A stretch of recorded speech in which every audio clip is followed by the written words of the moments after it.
ঘূর্ণিঝড় শক্তির প্রভাবে রাতেই বয়ে যেতে পারে ঝড়ের তাণ্ডব, যা হবে বেশ শক্তিশালী। ঢাকাসহ দেশের ১৩টি জেলার ওপর দিয়ে ঘণ্টায় ৬০ থেকে ৮০ কিলোমিটার বেগে ঝোড়ো হাওয়াসহ বৃষ্টি অথবা বজ্রসহ বৃষ্টিপাতের আশঙ্কা রয়েছে। এজন্য এসব অঞ্চলের নদীবন্দরগুলোকে ২ নম্বর সতর্ক সংকেত দেখাতে বলা হয়েছে। ২৯ মে দিবাগত রাত ১টা পর্যন্ত আবহাওয়া অধিদপ্তর দেশের অভ্যন্তরীণ নদীবন্দরগুলোর জন্য বিশেষ পূর্বাভাসে এই তথ্য জানিয়েছে।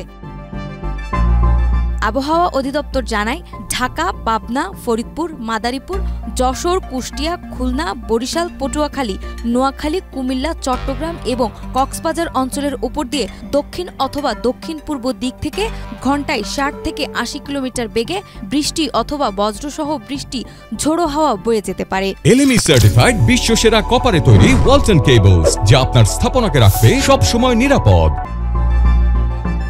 এই কারণে এসব এলাকার নদীবন্দরগুলোকে ২ নম্বর সতর্ক সংকেত দেখাতে বলা হয়েছে।